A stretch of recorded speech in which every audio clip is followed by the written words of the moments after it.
Turn your alarm phones on. Good Monday morning, everyone. Oh, it's going to be a really exciting and hilarious show today. But you guys listening to AuthorTalk with me, Amy, Fern, and Russell. And our lovely guest today is Diane. So let's just throw into the weekend, shall we?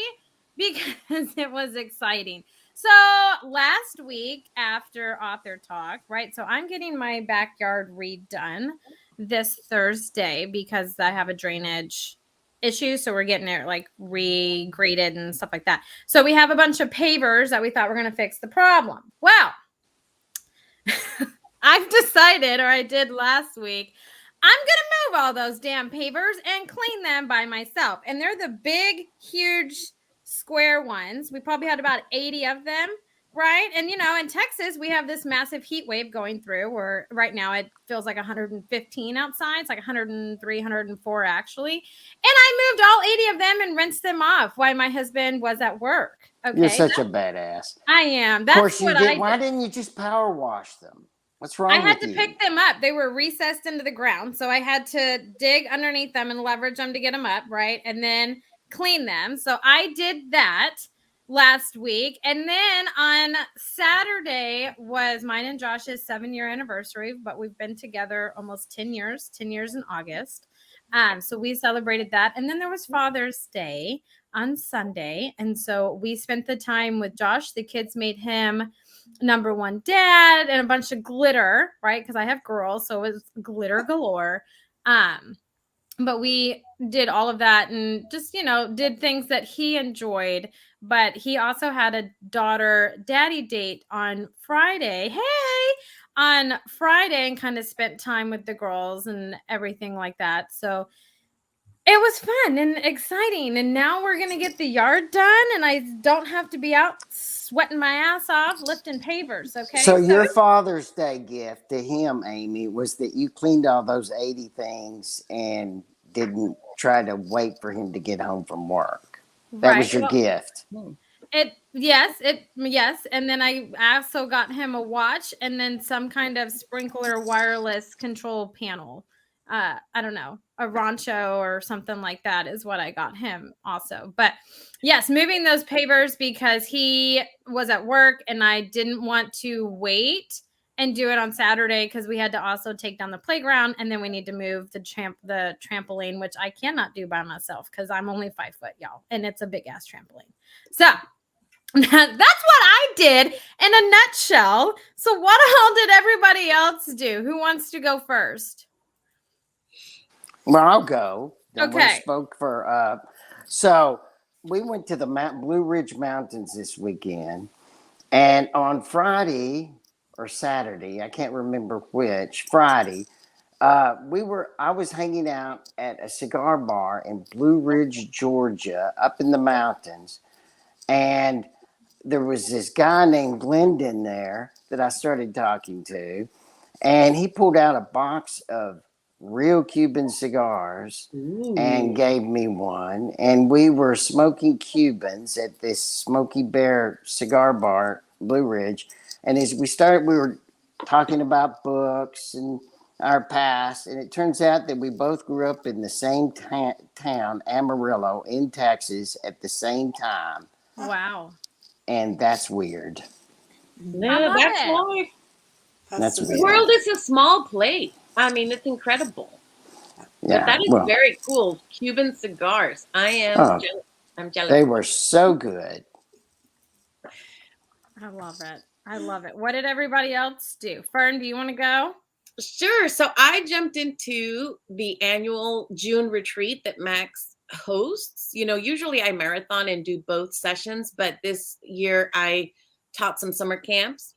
And so I'm only doing the last part of June, but I started working on book 2 of Love's Call, and I've got like the first couple of chapters done, and book 2 of United Written is with Max right now. So today I get to hear his thoughts on it. That manuscript is ready, and so hopefully by mid-July I'll have finished all those tweaks and it can go off to the next session. And and I can just concentrate on the next book because I'm ready. So, what's this thing you were showing us while you were talking? What is that? This is my little finger. You see my little finger pointer? You see? Isn't it cute? I got it. That's I got awesome. it. Yeah. I was gonna use my little wand, but it's not as clearly visible. See? I feel like the little hand is significantly better than my little wand. What do you guys think? I think so. I think you shouldn't use either one of them. You're like, no? What's easier than trying to go like this and being on I the thought wrong for a side while of she your was screen? giving us the finger. I didn't know what she was doing. I just figured because they're sitting behind me, so I'm like pointing to them. That's my book one of series one. That's my book one of side series. Yes, because some of us, our brains just don't work that linearly.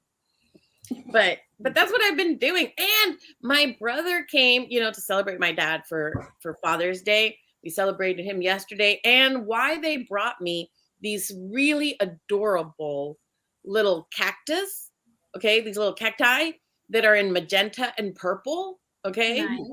And so Marielle says that all I got to do is put a little bit of water every 2 weeks and it should survive. I don't know. I've killed everything that is a plant. Okay? They were just saying that you kill everything. That's what that gift says.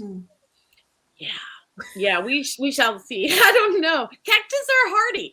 They might survive burn. I just don't know. We'll see. I will keep y'all posted.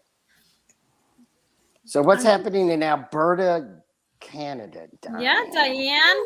I know, right? I started out a couple weeks ago in Ontario, Canada, and packed my car, packed my 2 cats, and here I am in Alberta, the land of the forest fires lately. But we actually have had a lot of rain the last couple of days, and actually there's snow north of us today. So hopefully that'll put out those fires and there'll be less smoke going everywhere. Wow. I don't know. Yeah. I'll take my 115 degree heat over snow any day, to be completely honest. I don't like Russell, you were saying you had to put on a hoodie and it's raining where you are. Like that doesn't feel like June. I know it doesn't. And these people in Georgia talk about how hot it is here. And we're like, this isn't Texas hot. This is nothing. Well, I was in the mountains on a river having my coffee Saturday morning, and I had to wear a sweater and a hoodie to stay warm as I watched the water go by and the fly fishermen in the river, which is a whole artistic beauty thing. It was wonderful. And I want to thank the people that listen to us on the podcast. Diane, you've been on the show before. You know this. Yeah. Most people don't watch us on Monday morning. Most people listen to us during the week while they're in the kitchen or driving back or forth from work. And we want to thank them very much for listening to us. Amy, where can they find us? Yeah, so you can find us anywhere that you can listen to a podcast. Amazon Music, Spotify, Apple, Google, Good Pods, literally anywhere that you can look and search for podcasts. Type in AuthorTalk. Our new branding shows up, which is the crimson, red, and gold. And I'm biased because those are my favorite colors. So I'm so and biased. They worked. They got us to the top of when you look for it because I can find it now. Yeah, if Russell can find us, anyone can find us is the best way to put that. But you are more than welcome if you want to watch us. We do go live with video in our Facebook group, our YouTube channel, and all of our social media platforms. So you're more than welcome to come on over and watch us. Me and Fern generally are pretty animated. We talk a lot with our hands, our facial expressions, though we control what comes out of our mouth. And Russell, he likes to give us those dirty looks as we are running out of time. Usually that's what Russell gives us. So it's a lot of fun to come over and watch. So feel free to join our group or our YouTube channel to stay up to date. But I think that's it. I think it's time to kick it on over to Fern and get Diane talking about her latest book. Hey, Diane. Well, it's good to have you back. And we are going to be talking about your beautiful mystery series, right? I have the question about your character's name because I'm always fascinated as to where authors get their characters' names. And Lakin, is that how you pronounce it? Lakin. How do you pronounce it? Lakin. Lakin. Okay, so Yeah. Lakin. So where does that? Okay, I've never heard that name before for a character or anybody. Where did you get that name, and how did you decide to use that for your main character's name? Funny enough, when I first started writing my Glitter Bay Mysteries, this is the newest, All That Shimmers. We were in a writing group, and it was a prompt, and I'm like, I need a name, I need a name, I need a name. Somebody had a water bottle, and the name Lakin was on the water bottle. And I went, oh, I really like that. And it stuck, and she's been Lakin ever since. So don't think you have to come up with something really, rack your brain, because sometimes it's just right in front of you. I love that. I love that it came from the environment of where you were, because that's how so many of my words, made up words, come. Like, I just look around and see what's around me, and then I start piecing things together till they sound like it might be a word. I love that. I love that. So these are two sisters, right? In this book, in this series, there's two sisters, and one owns a shop, and the other one brings chaos into their midst. Absolutely. So tell me a little bit about, like, what was the inspiration for the sister dynamic? Because I'm sure that it came from somewhere, right? I think it came more from the fact that I don't have a sister. So I always thought, what would be like to have one? And when I started writing Lakin, I'm like, yeah, she needs this foil who is a little less dramatic and out there than she is. And Sage is like Miss Zen. She's Miss Yoga. And the vintage clothing and stuff just kind of fit in, because I love all these great little vintage shops. I've been in town about a week, and we've already been to a couple of antique places and secondhand shops. So, I love kind of hanging out in those places anyways, and putting somebody like Lakin, who was a supermodel, modeled the latest fashions, wore all these designer clothes, and then pairing her with her sister, who runs this little vintage shop, everything's secondhand. It just was like this little clash of kind of past and present. So it was a lot of fun, and it is a lot of fun. Like, we're only on book 3, and there's a lot more to come, because these two and their new sidekick Quinn, who is absolutely one of my favorite characters ever, they just have a blast. They get into a lot of stuff. Yeah, tell me a little bit about Quinn, because this is a new character. Quinn came in book 2. Okay. Book 2, and came in as Hamlet, who was the sidekick for a fashion designer that Lakin brought in to help them with their brand new shop. And then when the fashion designer was murdered, and this sidekick sat the girls down one day and said, look, my name is not Hamlet. I am a woman, and I go by Quinn. And the girls had this moment of, what do we do? And it was like, okay, well, this is what she wants. We go along with it. So Quinn is my first transgender character, who is actually based on a really good friend of mine. So I steal ideas from her all the time, and she knows it. So it's been really great, because she's been reading along and approving everything. So I'm like, thank you. I'm so grateful. And but it's been a huge learning curve for me too, because there's a lot of stuff I never would have thought that anyone transitioning had to go through. But it's just been really amazing. And I try to put little bits without throwing things in people's faces. Just the undercurrent, but the characters are great characters. They're a lot of fun to hang out with. And I love that, because, I mean, basically you're creating a real world, right? I mean, there are transgender people in our world, and they are part of our lives. And so it's a wonderful thing to see books that, represent our community and do it organically, Yeah. So there's a murder in this book as well. Yeah. But it's a That little tends more to happen in exciting. my 'Cause books. it's an ex-husband. I got a little excited when I saw ex-husband. I know. It was so much fun to write that. um, yeah, Lakin's ex-husband was a B-list movie star and has caused her a lot of trouble. Right from book one, you hear all about him and what he's done and all of this. And for book three, there's no secret. It's pretty much right up front. He is killed, and everybody looks at her going, "Really? He's killed on your property." Mm-hmm. Mm-hmm. So, yeah, this brings in the local sheriff and and a lot of questions. And she's like, "Well, I couldn't have done this. I didn't even know he was in town." So And like, because we've already had 2 other books, right? I mean, she's already kind of been involved with some investigations. Does that factor in this book in terms of her relationship with the police officers already, or is that, or is she dealing with new people? this is a new cop in town. So he's not quite sure what to make of her, and she is not too sure what to make of him. But they kind of come to this little, okay, well, I'll help you if you help me because you know these people and I don't. So that's how they kind of work together. Sorry, I thought my cat was here. That's how they kind of end up working together and end up solving the mystery together. So it just makes it more fun that he kind of has to rely on her for some things because she knows all the people involved.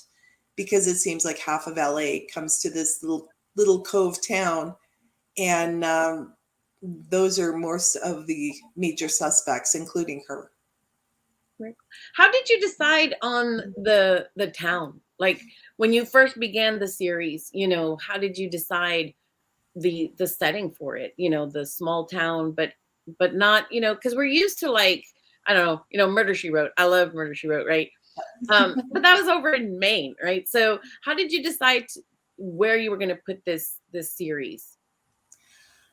I first started writing this series, and it was actually for a publisher in California, and then it all got really complicated anyways, and I just went, yeah, I can't do this.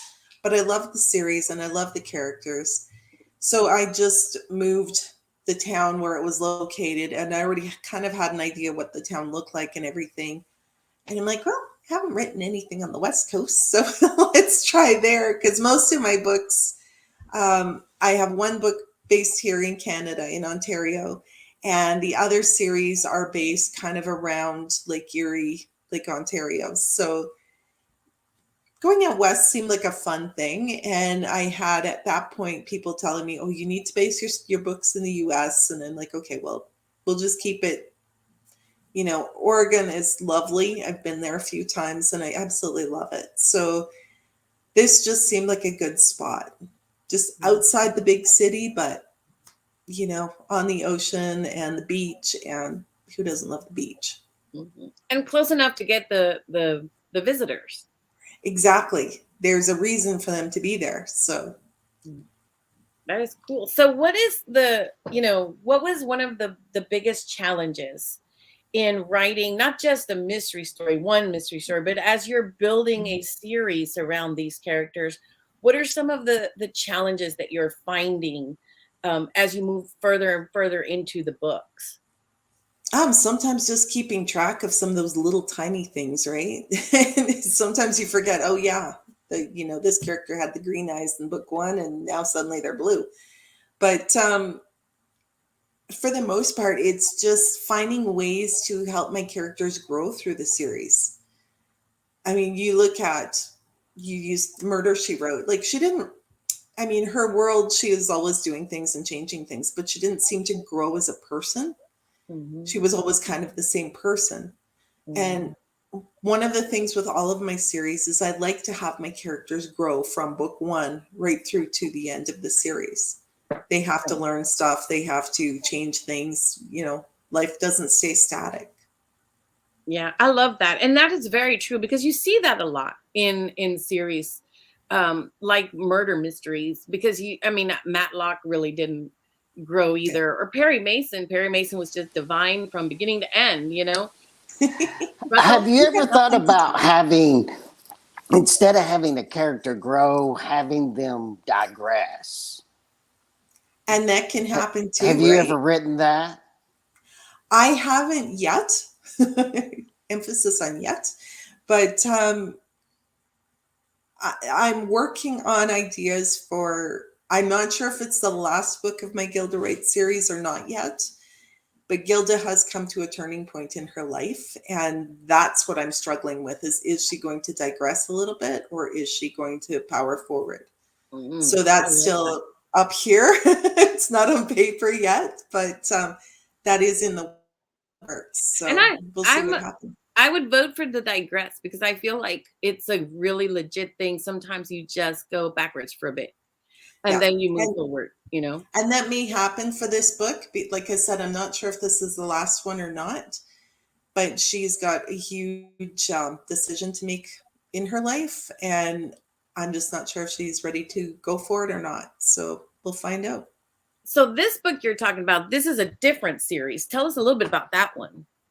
Yeah, Gilda Wright Mysteries. I used to actually work in a karate school. So it was a lot of fun to take some of I didn't actually use the people I work with, no matter what they think. It was fun to take situations and do things and put these characters into this karate school setting. And because I was the receptionist, Gilda became the receptionist at the school. So everybody tells her everything. Um, she knows what's going on in that school no matter what, most of the time. Sometimes she's like, nobody told me. But she started off in the school because of an ex-boyfriend. And not so much that he abused her or anything. It was just a bad breakup, and she just needed to empower herself again. And so she thought, well, I'll learn karate. And she got a job out of the deal. So it all worked. And each different book, I don't think she's done a grading in each book. But she's at different levels for each book for sure. And for this upcoming book, she's getting ready for her black belt, and that's part of the dilemma. Is her life is like super crazy, but it's been a lot of fun having her interact with. And again, it's a small, it's actually a lakefront town. It's on Lake Erie, and I actually based it on a little town I found on a map that I kind of scooshed together a little bit. But I really like the design of the town. It's been a lot of fun because there's a couple of main characters in there. One of them is like a godfather type character who they call her fairy godfather, and she's like, I don't get that. I don't get what you mean. So that's coming out. But he's a bit of a gangster. So she has been under his protection for the last few books, which may come to an end as well. So there's a lot coming. Nice. I love it. So this other series is a mystery as well. Do you focus on mysteries as your primary genre? Do you write outside that genre at all? Mostly I focus on mysteries, but I am working on a fantasy novel with a friend of mine. That's once I get all of this moving stuff more or less settled, I have to get back on that. He's basically been writing chapters and giving me chapters, and then I go through and flesh them out and type everything up and get it all formatted and all the fun stuff. But it's been a lot of fun working with him on this because I never know what's coming next. It's kind of a neat way to work on a book. I also do have a series that I'm looking to build as a romance series. So that one is still notes on napkins, but it'll get there.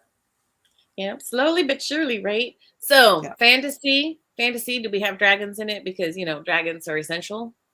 No?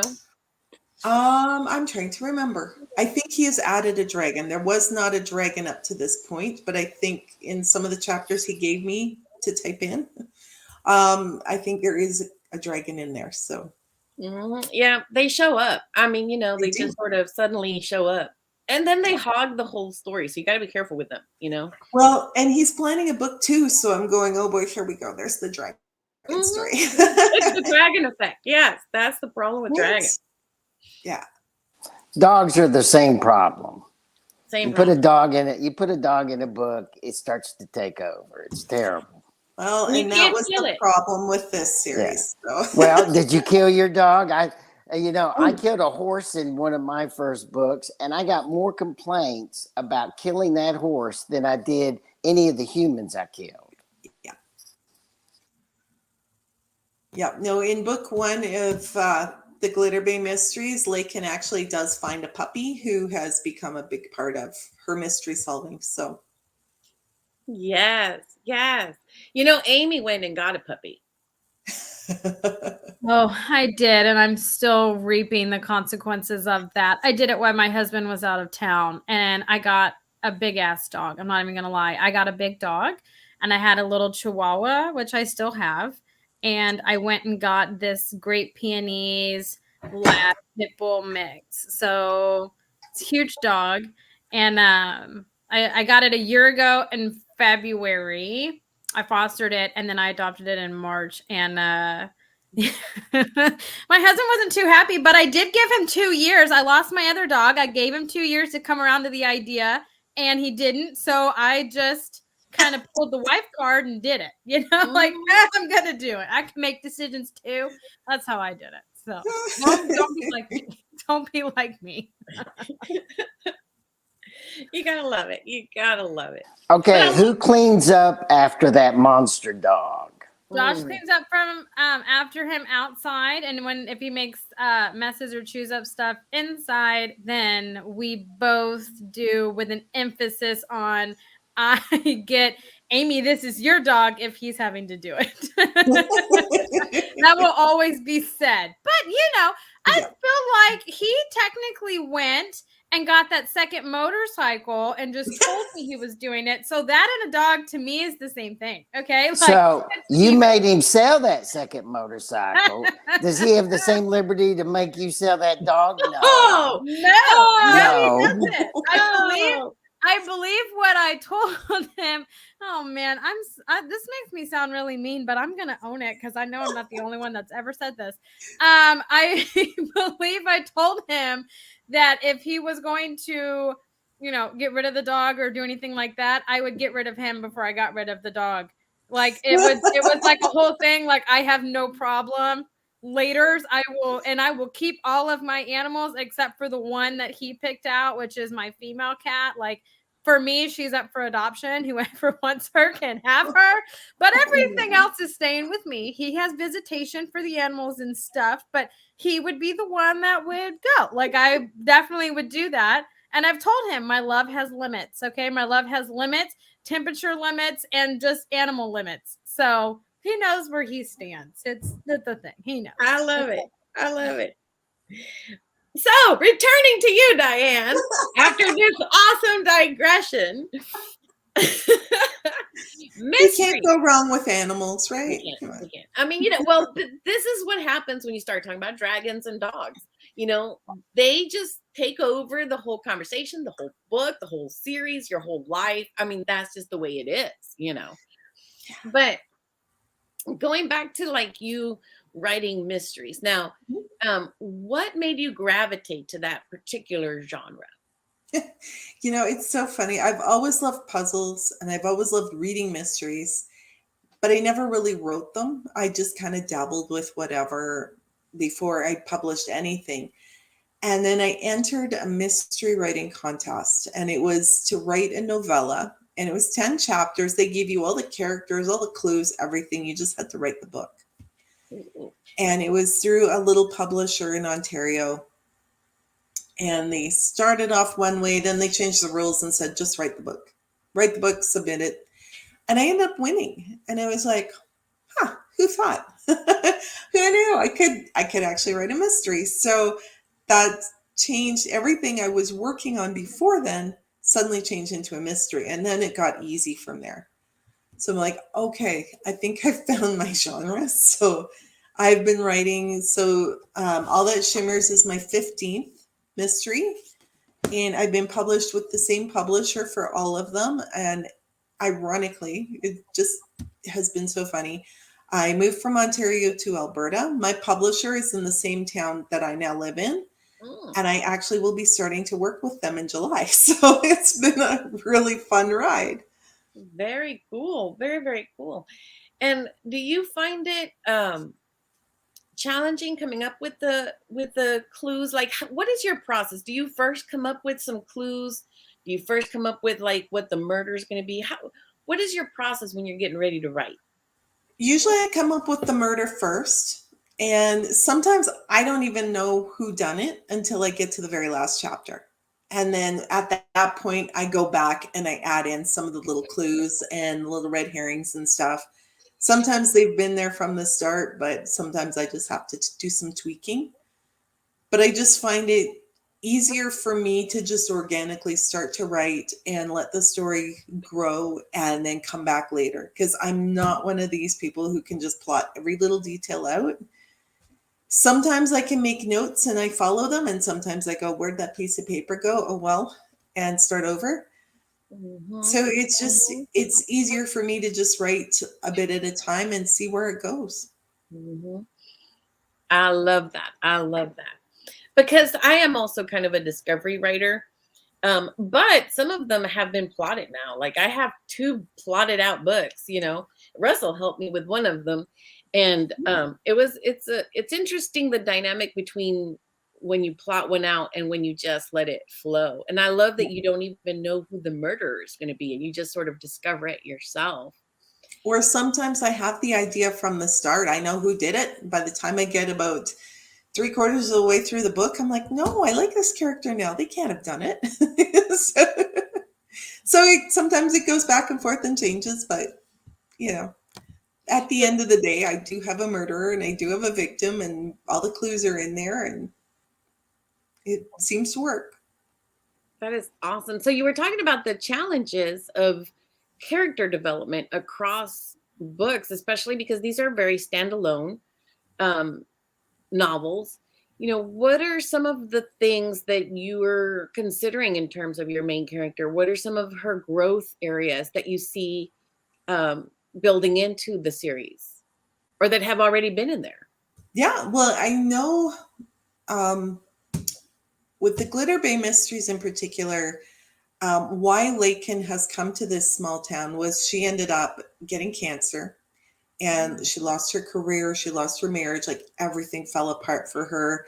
Her sister was the one who stepped in and helped her out and said, kind of come home with me and you can take your time and rebuild your life. But once she got there, she decided that life she had wasn't much of a life. So now she's rebuilding her life in this new setting with her sister and all these new friends. The local gossip columnist, who is also one of my favorite characters. She's just a hoot. She's like in her 70s and could care less what people think, but she'll tell everybody everything. And she's been a huge help as well in all this mystery solving. So yeah, she's a lot of fun as well. So Lakin has already come a long way. And by book 3, she's starting to see life a little bit differently as well.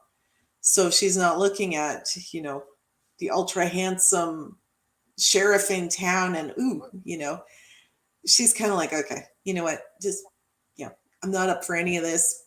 Just, if you have to cuff me. Otherwise, let me solve this mystery. So, she's a little less focused on the material and that sort of thing than she is just on enjoying her life at this point. And she's moved to the apartment above their new store so she can take her dog out for a run on the beach every day, which is kind of the highlight of her day. I love that. And it is true. Sometimes those things that should bring couples more together end up tearing them apart. So I love that. And anyway, the ex-husband ends up dead. So, hey. Right. Russell, you want to say something? Yeah, I think that's funny. I do, because I've decided I must have some kind of psychological problem personally, because all of my most evil characters in my books are always women. So I'm like, What's my problem? So I think I And need to here go you see a are hanging out psychiatrist with women. about that. Yeah. Anyway, so that I think that's funny that it makes X. Also, like 75 to 80% of all books, especially murder mysteries, are purchased by women. So I would think that a big percentage, you're like writing to your market, which is it's important. I mean, if you're going to merchandise, if you're going to sell your books, and I think there's a large proportion of the readers that are buying your book that are like, good. That's a good thing. On the death of the ex-husband. Yes. Yeah. I'm not gonna lie, that I saw that in the description of this book, and I was like, okay. I want to know more. I mean, nothing that I don't have anything against my ex-husband. He was a wonderful man. But I did kill him in a story once. So anyway. Well, sometimes we kill people in our stories that we like. I mean, that's the thing, especially if you want to catch your readers off guard and you have a character that's getting a little bit out of control. If you're writing murder mystery, you could just knock them off. Truth. I'm telling you, if I wrote one and Josh was in it, he would be the one to die. And I think he knows this, but very much like he would not be safe. He would be probably the first one to. Would it involve a motorbike? Would it what? Would it involve a motorbike? No, Oh. no. I'm telling you, y'all don't want to know. It wouldn't, because she's afraid of that because he still has another one. Oh, so there's kind of a fear of that. So she will never write. She'd never write that. No, right? I wouldn't. Yeah, no, because I would be afraid that if I wrote that, I would like put it into fruition. Into the universe. Yeah, however you say that word, but. No, I'm telling you, it's very gory up here. So, I mean, it would be a very gory death, but it would probably involve like zombies, it'd be like a murder mystery with zombies. And it'd be like, there's a rogue zombie. And like, how did that happen? Cause I love those things. And that would be after he had sewed your dog. Yeah, for sure. So I'm just saying, this is why I live through you guys. I'm not a writer. Okay. Like, I'm just saying. It sounds to me like you got some good plots going on, Amy. You got some good plots. Okay. I do have a question though, because I'm curious to know, and maybe you already answered it and I missed it. Why did you label this series as the Glitter Bay Mystery? I mean, I love glitter. Don't get me wrong. I'm all about glitter. But is there glitter that takes part? Does the bay glisten like glitter? Kind of, where did that series name come from? Yeah, I think that's how it got started, was that the bay glitters in the sunshine, and that's one of the first observations that Lakin is sitting having. So it just kind of stuck for me. That, and there's a lot of fashion designers that come in and out. There's a lot of talk about fashion and stuff, and Glitter Bay just seemed to really fit the whole series. Yes, glitter with fashion and sequins. Oh yes, don't tempt me with a good time. Okay, the more neon or sequency or vibrant an glittery outfit cup is, and everything. Girl, yes, I just got technically. Wait, why are you releasing the cat? We were having fun watching the kitten. He was digging his claw into my leg, so it was time to go. Yeah. Yeah. Oh. Yeah. But so the Glitter Bay, that's like a nickname for the town. The town itself has a different name in the series. It's just Glitter Bay. It's just Glitter Bay. Okay. Yeah. We just went with that. It was less confusing, I think. It works. It works. And I love your covers. I don't know if we can put the cover up, Amy, really, really nice, because I love how simple it is, but yet very eye-catching. And the first in the series is the critical one, right? That's because that's going to set the tone for everything. How did you decide on this concept for your cover? You know what? It's been a couple of years now. All of the whole series has very similar, that we have. Oh, there she's got it. Okay, the dark mannequin kind of in the background with a gown. So because it's a vintage shop and everything, there's a lot of mannequins. And the background always changes, but it's always the blues that are there along with the mannequins. So yeah, there we go. See? So we had fun trying to find all of these fun little mannequins and all these fun dresses. And there's a couple, I think the one for the next one, I know we picked it out. I can't remember what the dress looks like, but it's just really cool. I love it. It's a really nice, very classy look to the books. And yeah, I think that's why I like them so much too. Is they're very elegant looking, but inside the characters are sometimes not very elegant. So do they get to like dress up in some of these outfits? Does she get to like wear them to some events? They actually, so book one, Sage's shop was in this little dusty, dank kind of building that her sister's going, oh, you can't do this. You can't sell fashion out of something like this. And sorry, he's got to get his. He was like, yes, that's correct. You cannot do that. So at the end of book one, there's a beautiful tea house that they start off, Lakin starts off in at the beginning of book one. And the owner ends up selling the house. And because she's got all this money from her previous life, she ends up buying the tea house, which becomes the new building that they move into in book two. And they have a big fashion show at the end of book two to celebrate this new building. And so, yeah, there's a couple of scenes in there where she finds these designer gowns and she's trying these things on. One of them, she actually gets stuck in the change room trying to comes out in this big poof. And it's fun. Like she's trying to kind of, upsell some of these people and make them a little more fashionable, but it doesn't always work. So, and now that they have Quinn, well, Quinn is a designer. So part of all that shimmers is Quinn is possibly getting her own little design shop at the back of their store. Nice. So we are still working on that because there was a lot of stuff that happened in the meantime. So book 4, we'll see where that takes them. Very, very cool. I love it. I'm so glad you're back with us this morning. Thank you for sharing your new book that's coming up. And I see the time and I see the glare. And so I'm going to kick it over to Amy as we wrapping it up so that we are on time and we don't get in trouble. Well, I just want to say thank you very much. I always love joining you guys. You're so much fun. Oh, Diane, we love having you. You're welcome anytime. You're such a delight to talk to you, and all of the books that you've written and the future that is held for you. We're all super excited. So I'm going to kick it to Russell so he can talk about his last minute comment, question, statements, and then I'll wrap us up. Diane, you did not tell us where they can find your book. Where can the listeners find your book? Oh, that's so easy. You can go straight to my website, dianebator.ca.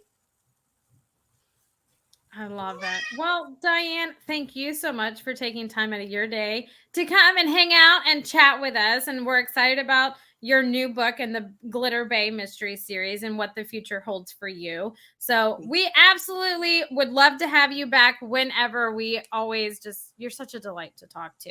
But we hope everybody has a fantastic week, a great rest of your Monday. Happy Juneteenth, everybody. And until next time, which just FYI, next week is my birthday week. Just fun facts for everybody. Okay. I felt like everybody needed to know this. So anyways, we'll be catching you all next Monday.